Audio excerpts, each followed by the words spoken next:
Frères et sœurs, j'aimerais en ce moment partager avec vous un seul verset biblique sur le rôle du Saint-Esprit, n'est-ce pas, dans notre ministère et dans notre vie en tant que chrétien.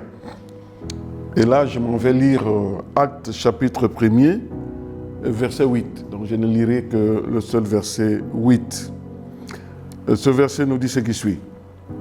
Mais vous recevrez une puissance lorsque le Saint-Esprit viendra sur vous, et vous serez mes témoins à Jérusalem, dans toute la Judée, dans la Samarie, jusqu'aux extrémités de la terre.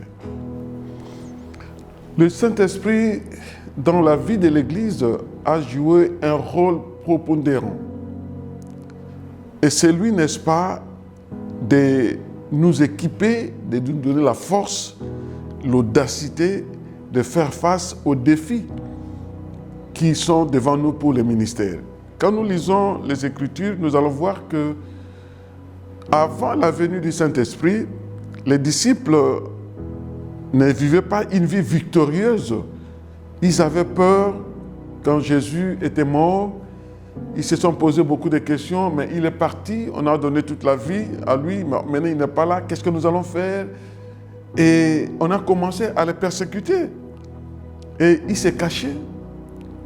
Mais ce n'était pas le plan de Dieu qu'il puisse aller se cacher et fuir. Mais Dieu a permis la persécution pour que l'évangile aille au-delà des limites. Et partout où ils allaient, après avoir été remplis du Saint-Esprit, ils parlaient de Jésus-Christ et de l'évangile.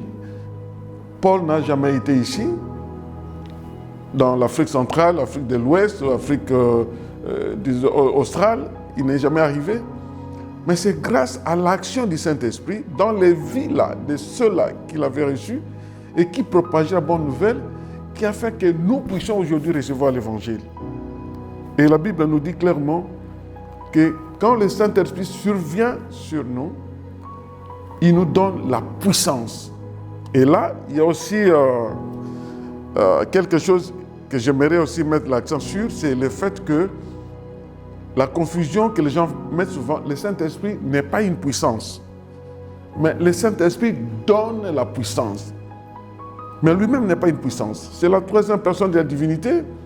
Nous avons Dieu le Père, Dieu le Fils et Dieu le Saint-Esprit. Donc ce n'est pas une puissance, mais le Saint-Esprit donne la puissance. Et quand on n'est pas rempli du Saint-Esprit, le ministère devient un fardeau.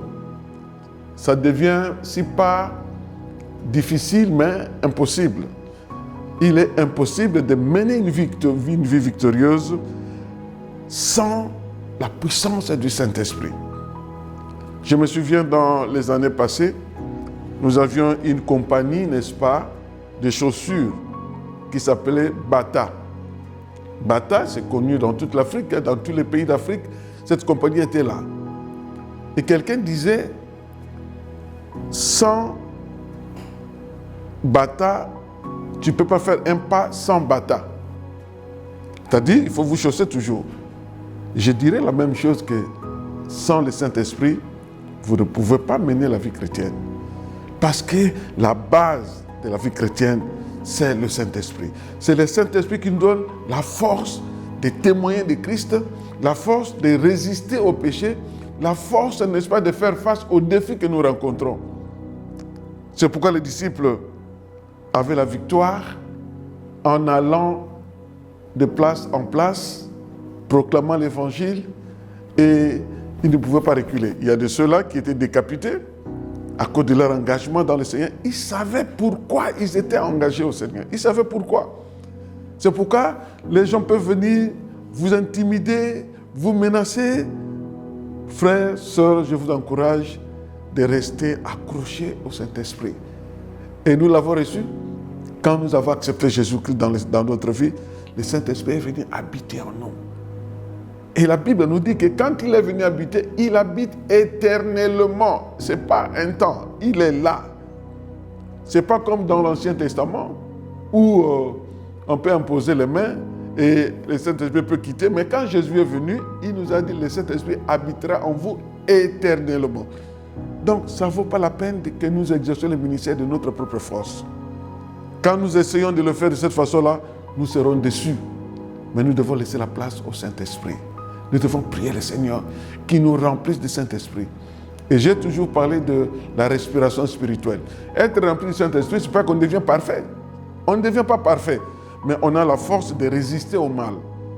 Quelqu'un qui est rempli du Saint-Esprit, c'est quelqu'un pour qui le péché devient quelque chose qui l'ennuie. Ce n'est pas que la personne est devenue parfaite. Seul Jésus était parfait. Mais quand on est rempli du Saint-Esprit, on a la haine du péché. On ne peut pas aimer le péché. Je prends un exemple. Quand vous vous promenez sur la route, il y a la matière fécale, les caca qui sont là, et vous marchez. Vous êtes bien chaussé, mais vous marchez sur les caca. Vous voyez que c'est les caca. Vous ne serez pas à l'aise.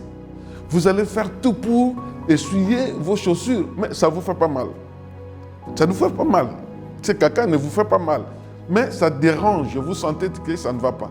C'est la même chose du péché avec les chrétiens qui est rempli du Saint-Esprit. Il ne sera pas à l'aise. Ce caca-là, qui a collé la chaussure, va le mettre mal à l'aise. La même chose, le chrétien rempli du Saint-Esprit ne sera pas à l'aise quand il commet un péché. Il va chercher la face du Seigneur.